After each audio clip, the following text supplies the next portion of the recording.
अभी केंद्र में भारतीय जनता पार्टी की सरकार है, हरियाणा उत्तर प्रदेश में भारतीय जनता पार्टी की सरकार है। उसके जो सबसे श्रेष्ठ नेता हैं, बड़े नेता हैं, वो हमेशा कहते हैं बेटी बचाओ बेटी पढ़ाओ।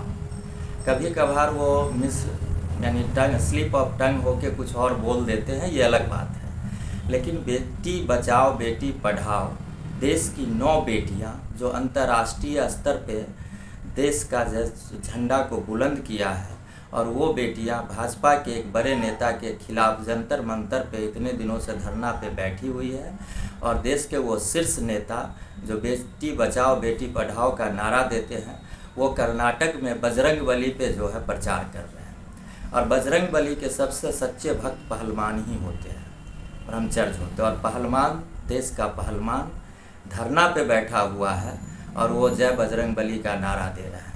बजरंगबली जिनके भक्त थे, श्री राम, वो महिलाओं का सम्मान करते थे, औरतों का सम्मान करते थे। जिस पार्टी के नेता ने महिलाओं के साथ अभद्र व्यवहार किया है, महिलाएं धरना पे बैठी हुई है, पहलवान धरना पे बैठी हुई है, वो बहुत ही बेशर्मी के साथ जय श्री राम और जय बजरंगबली का नारा दे रहे हैं। और उसके आड़ में बजरंग दल जैसे संगठन को बचाने की योजना चल रही है। अब बजरंग दल और बजरंगबली का कंपैरिजन हो रहा है, न कि पहलवान और बजरंगबली का कंपैरिजन हो रहा है। तो ये देश में ऐसा है, ये ज़बरदस्ती का है। बेटी पढ़ाओ बेटी बचाओ से कोई लेना देना नहीं है, सिर्फ नारा देना है। न बजरंगबली से कोई लेना देना है और न भगवान राम से कोई लेना देना है। सिर्फ सत्ता में बने रहना है। बृजभूषण सिंह जैसे लोगों को अगर भाजपा जेल के अंदर रखती है तो हो न हो कहीं उत्तर प्रदेश में योगी सरकार गिर जाए, केंद्र 2024 में प्रभावित हो जाए, तो इसके लिए देश की तमाम बेटियां भी अगर धरने पे बैठ जाएगी तो बृज बिहारी भूषण जैसे लोगों का नरेंद्र मोदी और अमित शाह कुछ नहीं कर पाएंगे।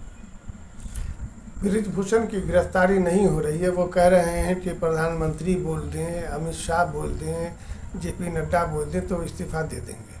तो आखिर ये तीनों नेता जिनका नाम लिया उन्होंने, वो क्यों नहीं बोल रहे हैं?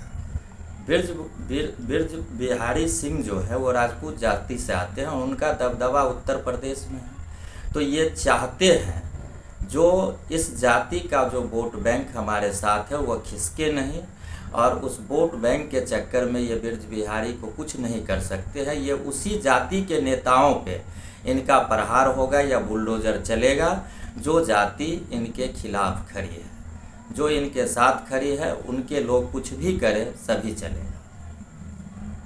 सबसे पहले तो मैं आपको बताना चाहूँगा कि दुनिया का सबसे बड़ा लोकतंत्र देश हमारा भारत है, और संविधान और लोकतांत्रिक व्यवस्था के तहत माननीय पहलवानों ने वहाँ पे धरना दिया और अपनी मांग को रखने का काम किया। उनका एक बहुत सराहनीय, बहुत अच्छा कदम का ये।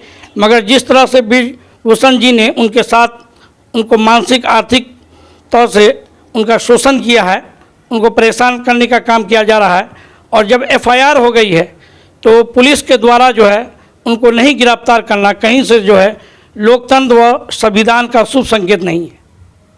इसमें आगे क्या कार्रवाई होनी चाहिए? आगे कार्रवाई उन पर होनी चाहिए, चाहे वो देश का राजा हो चाहे देश की जनता हो। कानून दोनों के लिए बराबर है। अगर कानून दोनों के लिए अगर बराबर नहीं होगा तो इस देश में जो आने वाली पीढ़ी है वो कानून को एक भद्दा मजाक समझ करके रख देगी।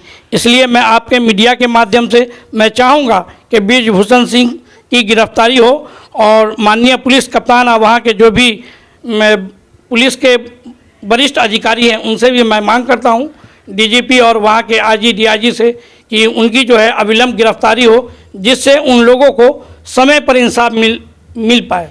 अगर समय पर इंसाफ अगर नहीं मिलता है तो इसके लिए जो है हमारा समाज, कानून और हमारा संविधान दोनों मगर आप संविधान के तहत उनको गिरफ्तार करने की कोशिश कीजिए, इसलिए कि वही हमारे देश के गौरव हैं, जो देश के लिए मेडल जीतते हैं, देश का गौरव बढ़ाते हैं।